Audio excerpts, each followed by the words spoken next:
Hey everybody, this is Scott Carson, CEO and founder of Powered by MRP, also host of MedTech Marketplace. Super excited today to have a guest, Dr. Chris Tomassian, who was introduced to me several months ago by another colleague of mine and his. And we've had a chance to get to know each other over the last couple of months, and I'm now in California visiting his clinic for the first time, and we thought it might be interesting to kind of talk about his journey of stepping into social media and also opening up a new practice in California. So, Chris, welcome to MedTech Marketplace. Thanks for having me. I'm excited to talk about it and excited to finally meet you in person and just further build this relationship. It's been amazing so far. So it's great to hear. As you know, I have a great team and super proud of them. So I've got just a pile of questions to ask you, and I think the thing that I'm most interested really, and I think everybody that's listening to this is, you have such an amazing group of followers that you've built over the last few years on kind of social media and various platforms, and you're very prolific and extremely well known and very connected to the patient population, throughout the U.S., throughout the world. And I think people want to know, how did you kind of get started in that? Granted, you're younger, so you were connected digitally. It's what we would call a digitally native age group that you kind of grew up with technology, but kind of what was that catalyst that got started? Was it accidental? Was it kind of a sought out, I'm going to go do this? What was the starting point? that's a great question. So honestly, it was accidental. I say that in the way of, we got hit by a pandemic. Mm-hmm. As a dermatologist, I was in training at that time when we first started around 3 years ago, almost 3 years ago. And we started working from home, doing telemedicine consults. And a lot of the times I had these consults and patients would ask me, like, what's a great product I should go get? They're not seeing the dermatologist a lot. Some people don't have access. So they're like, what product should I get? How should I treat this at home? What's a hack you have for me? Mm-hmm. And then TikTok at that point was kind of blowing up. Or it wasn't blowing up, it was slowly building. And honestly, my fiance now, my girlfriend at the time, she was like, you should just post common questions you get asked and then make a video about it. Mm-hmm. So I started, cringy selfie in the bathroom, terrible lighting. And I just told people how to use retinol. That was like the first video. And it did terrible. No one watched it. I was like, this is a terrible idea. I don't know why you want me to do this. And then I started posting more of skincare myths. Mm-hmm. And, that was something that really took off, because what I realized after making these videos is people have a lot of misconceptions about skincare, skin in general, products. And once you start breaking those myths, you get a lot of hate comments, which still drives traffic. And I think a lot of people are interested in it. And it builds engagements, it builds kind of authenticity with you. And, at that time, there was a lot of people who were giving skincare advice that didn't have the credentials behind it. So it was nice, I think, for people to have some sort of sense of trust when they were watching a video. They're like, oh, well, he has a background in skin. He understands it. He's a medical doctor. So I think it was reassuring for them, trustworthy. And it kind of blew up slowly after that. And now it's become a whole different thing. But so you started with, I've met Paulina, your fiance and girlfriend at the time. And so it probably started out with a family member or Paulina as your first follower. So you started with one. Yes. And then was there a moment, was it months or years, when it started to get momentum that you knew that there was something kind of interesting going on? When did that kind of occur? It was about 3 months in. Mm-hmm. I had one video kind of go viral. At that point, it had like 300,000 views. And it was one of those myth-busting videos. And with that, the beauty of TikTok at that time, it's a little bit harder now, but the organic reach was there, right? Mm-hmm.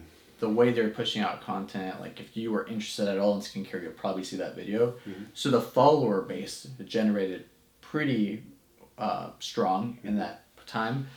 And I still wasn't taking it seriously. I had around 45,000 followers, I think, on TikTok. And I was funny at that time. I was a resident. So I would go into like the resident room and all my residents would make fun of me. They're like, oh, we saw your video yesterday. And I'm like, yeah, and they're like, so it was interesting at the time because it was so new. I was a resident at the time still, so there was a little bit of taboo, I would say, in the academic field to be, why are you doing this?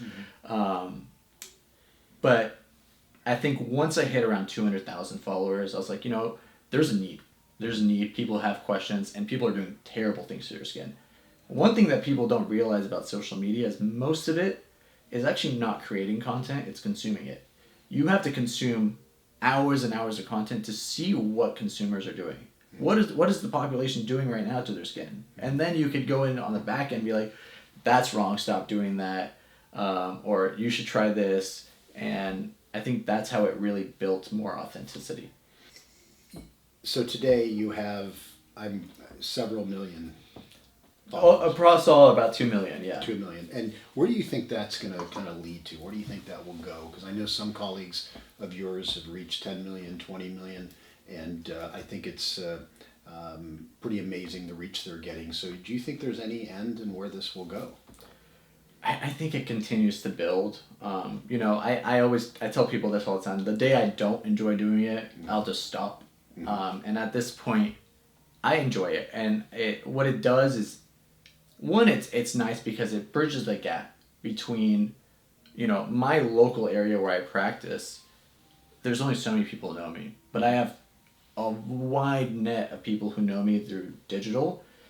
People from across the country. I mean, I see telehealth patients from Australia, Sri Lanka, India. Like, I would never see these people, and they can't fly out all the way here. So that's the beauty of social media too, and I think that will just further nurture. If I put more work into it and continue giving value to the people who are watching it, I think the numbers grow, and honestly at that point you don't really look at numbers anymore. You just continue to put the content out. So you're really, today you have really two careers. You have a job as a clinician, basically, and not only just a clinician working for a group. You are a entrepreneur. You started your own practice, and I always like to tell people it's easy to draw a business on a napkin. It's a whole different thing running an operating company with a P&L and receivables and payables and staffing and leases. It's a monumental initiative.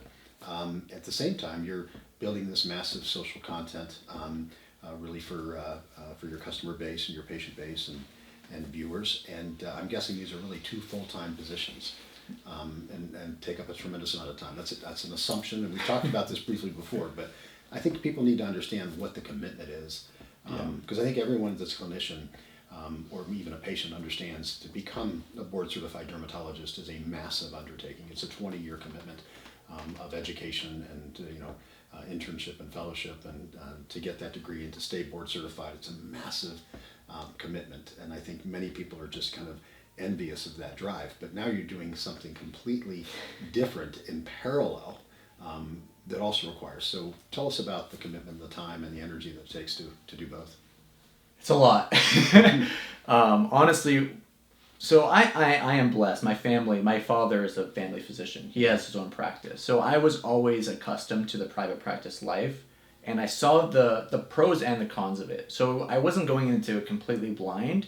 However, even when I started it and kind of built this practice, most of the credit, I will say, goes to my fiance at this point. She's the office manager now, and she did a lot of help getting the credentialing. There's so many things in medicine, they push you away from starting your own practice. Mm-hmm.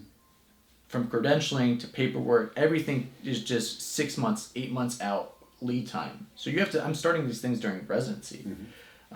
And if I didn't know I wanted to do private practice at the time, I don't think I would be afloat, because you would, build a practice, pay rent, pay all your expenses, buy your equipment, and then you have no patients who could see you because you're not credentialed with them. Mm-hmm. So that was a big thing that we really had to overcome. And I was lucky to have mentors and colleagues who also have their own businesses that are very successful now, who were like, start early.